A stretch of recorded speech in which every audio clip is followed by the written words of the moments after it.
Secretary to the Minister of International Trade. Thank you, Mr. Speaker.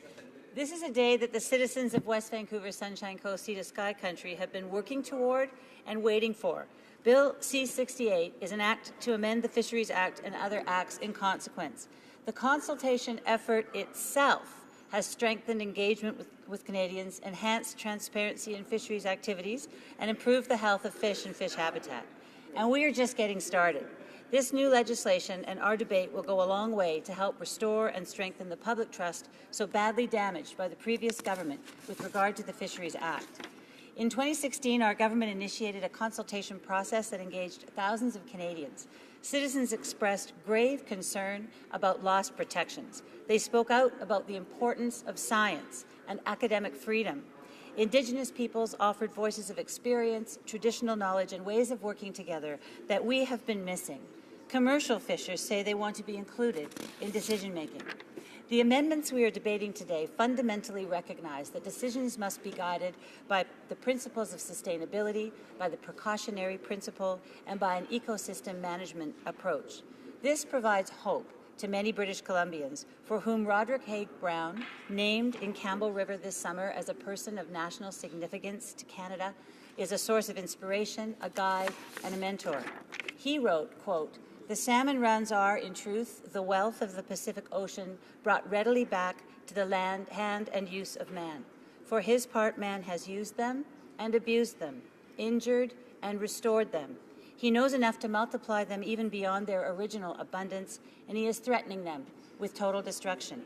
Haig-Brown wrote this in 1959, almost 60 years ago. I take his words very seriously.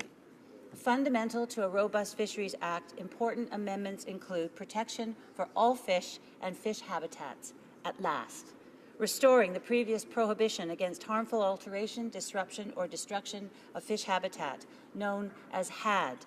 These protections were taken as immutable, and yet they were stricken from the legislation in an act of callous disregard by the previous government. I'm very grateful to the many who fought for this to be put back into the Fisheries Act. Important other amendments include that Indigenous traditional knowledge will inform decisions that impact habitat. The legislation will strengthen the role of Indigenous peoples in project reviews, monitoring, and policy development, and will honour traditional knowledge. It will put short-term measures in place to respond to threats to fish that may suddenly arise. It restores a prohibition against causing the death of fish by means other than fishing. It provides full transparency for projects, including a public registry of projects. The Act promotes restoration of degraded habitat and the rebuilding of depleted fish stocks and strengthens the long-term protection of marine refuges. The Act clarifies and updates enforcement powers to address emerging fisheries issues and to align current provisions in other legislation. Of course, Bill C-68 demonstrates that our government is proactive in protecting wild salmon stocks and the diversity of fish and fish habitat in Canada. It is vital that we support and pass this legislation. We need every aspect of Bill C-68 badly. And also, we need to look ahead and be visionary by drafting a separate but related National Aquaculture Act. A National Aquaculture Act would facilitate a regional approach to aquaculture and should include how we can transition away from open net pens to closed containment salmon aquaculture on the west coast of Canada. In collaboration with Indigenous peoples, the Government of British Columbia, hundreds of stewardship groups, and industry, a National Aquaculture Act provides a way to ensure an increasingly profitable and productive aquaculture industry. On behalf of many on the West Coast, I am here to represent the view that it is time to transition British Columbia's open net pen salmon aquaculture industry to closed containment. Momentum is gathering globally and close to home to develop a profitable, productive aquaculture system and sector through closed containment. In Washington State, a bill has just passed through the Senate to phase out open net salmon aquaculture by 2025. As licenses expire, they are not being renewed. If an operation is in violation of the lease, it is shut down. Senator Kevin Ranker introduced the bill. I spoke with him, and he has said he's never seen anything like the support that came together from all 29 treaty tribes in the state, from commercial fishers and recreational fishers. Senator Ranker's constituency is the same of many of ours in British Columbia in this House, because it encompasses, in Senator Ranker's words, the magical, majestic Salish Sea. From a business perspective, the global open net pen salmon aquaculture industry is operating in an increasingly unpredictable environment. The biological costs to control sea lice and viruses are rising. The industry is not able to control stock losses or escapes. Licenses are very difficult, if not impossible, to secure. Public support for the status quo is attenuating, and capital is being actively invested in closed containment facilities globally. Governments are paying attention. From an environmental perspective, there's evidence that sea lice and viruses are transferred from farmed fish to wild salmon stocks. Norway has put a moratorium on open net farms due to the sea lice problem. Add to that the recent complete net pen collapse in Washington state, and it is obvious that we simply cannot stand by and allow these threats to wild salmon and wild salmon habitat continue.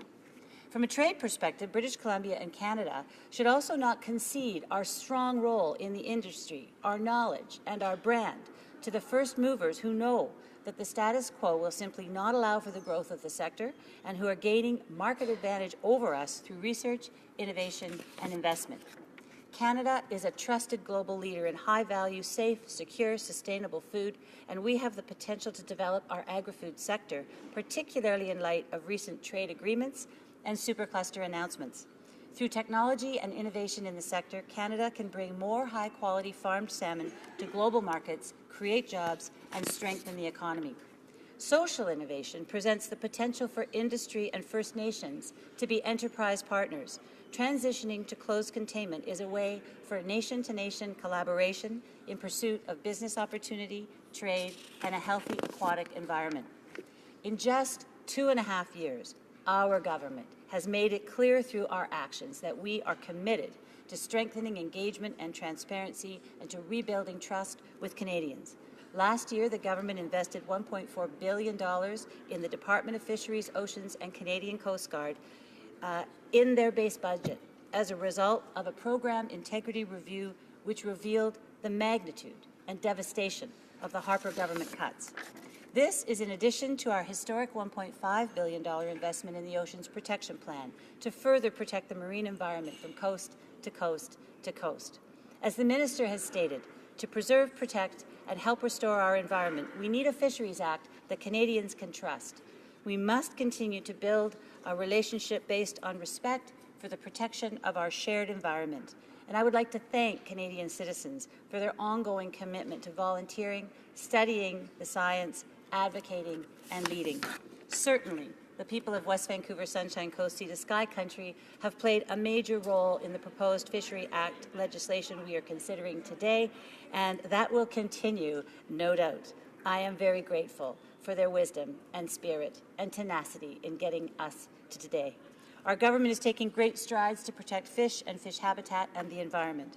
To my colleagues in the House, please join me in supporting these important amendments and in passing Bill C-68.